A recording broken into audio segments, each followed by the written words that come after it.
Okay, so why don't we open it up to questions now? People who are webinar participants are welcome to write in questions, and folks in the audience, you can ask questions either of the panelists or of myself. Sure. I'm Jessica Trombetta from the New Jersey Department of Children and Families. I'm just wondering, can you speak a little bit about what the relationships look like with the landlords or building managers? Is there cross-training or support just regarding youth and care, trauma? Just wondering if any of that's offered.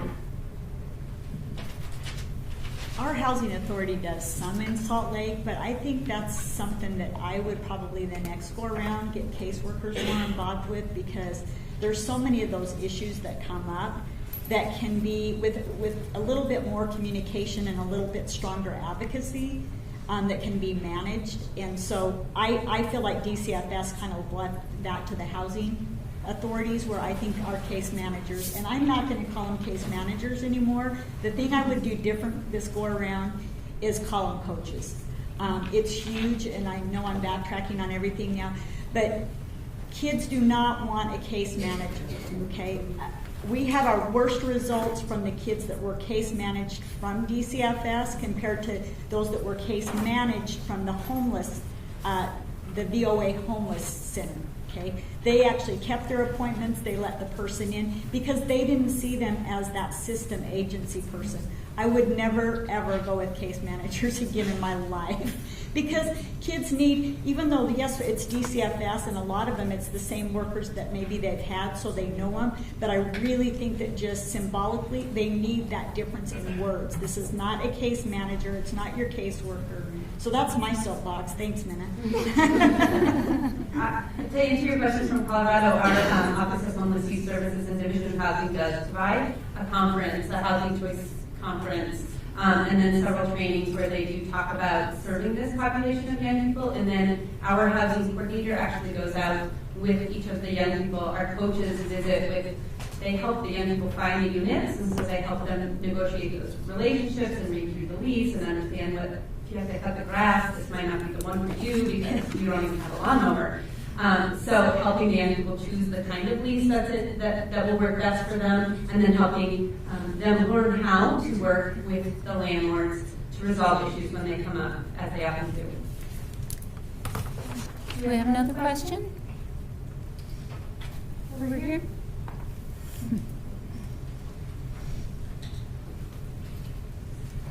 Hi, I'm Todd Schenk from the Casey Family Programs and HUD, and a question about the sort of the referral process and the relationships that it requires to do this. And I guess my specific question is about how you think about targeting to your young people.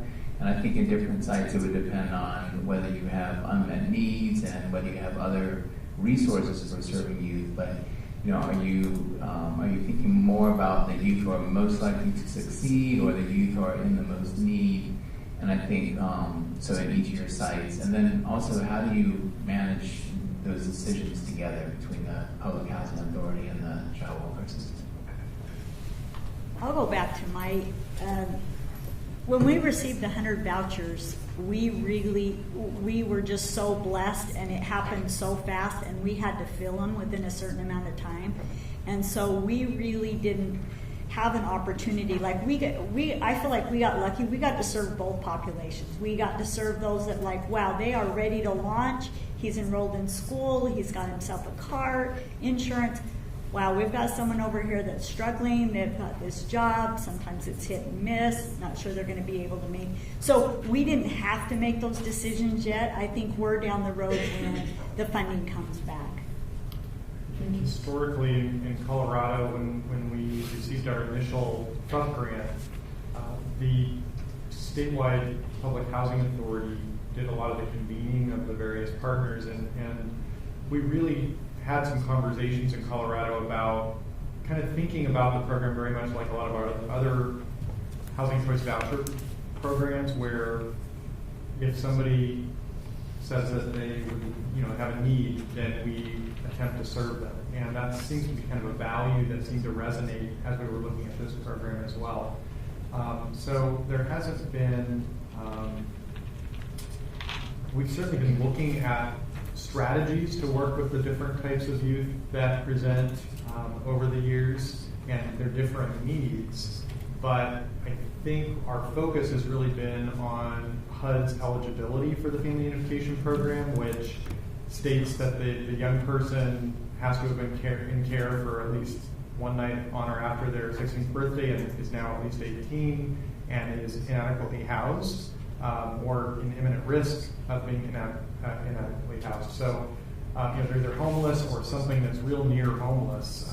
And so a lot of the young people that are in that situation, any of those would definitely be a young person we would work with. And that's been a value all the way along. But as a part of that, that's required a lot of the relationships and the conversations to really then focus on some of the differing kind of trends or themes, if you will, that seem to present and how to best utilize those resources, which is, I would say, a lot of how we've arrived at the current iteration of the program with coaches and such that United Way kind of supplements the service network with, along with what the Public Child Welfare Agency resources through the counties, as well as the other partners can offer.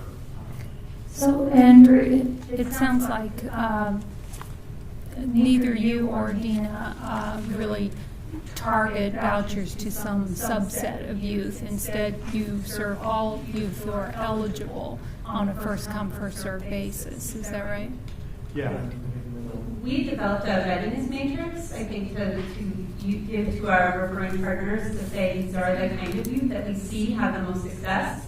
And that is young people who are in healthy relationships, typically with a significant other, certainly connected to work or education. I think that we see that they're more successful. But I think to your question, we take each youth where they're at. When they come in, we don't have a case file, we don't do an intake. We really look at it, again, with appreciative inquiry coaching to find out about the young person and what they hope.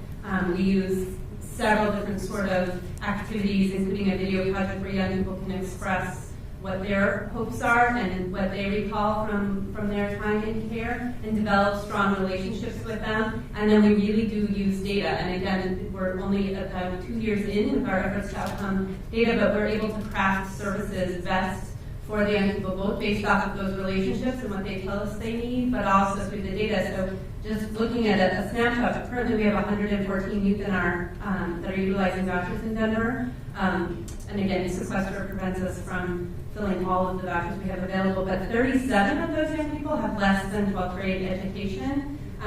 46 of them have a high school diploma, 23 have a GED, and we only have 8 that have a little bit of college in this group of young people. 58 participants are parents themselves.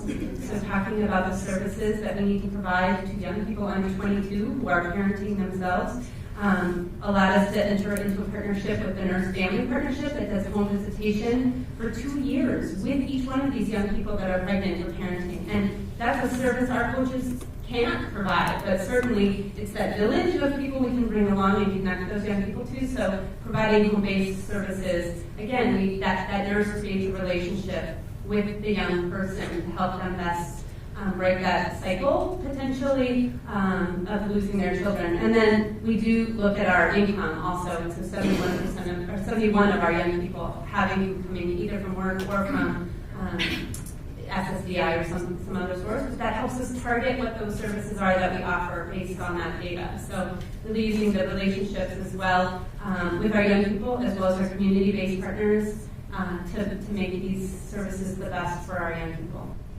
Great. Okay, I think we have time for one more question. Shall we take one from the webinar participants? Okay, so from the web, and speaking of data, we have a webinar participant who's wondering if you have any information on the take-up of support services in either of your jurisdictions. So I'm assuming the take-up is based up on those opportunities. So we provide equity and opportunity to all of the young people who participate in our program. We sort of have it in 2 tiers, housing only, and then housing plus. And so we look at we're querying those data sets in different ways to see if there's outcomes that are different for young people. Certainly, somebody might just need the housing because they're connected to work and school, and they don't need to participate in financial literacy class and the monthly workshops we put on around independent living, and because they're pretty well set. So we may not need to track that. So we do pull them out in two different ways so that we can look at sort of what it takes to get a young person ready. So I don't know, I don't have it with me today on the uptake on that, but we would be able to track that. I don't have it with me either, but we'd be able to do the same. Okay. Do you have any ballpark of what you think participation rates might be? Not to put you on the spot. 100%. Thank you.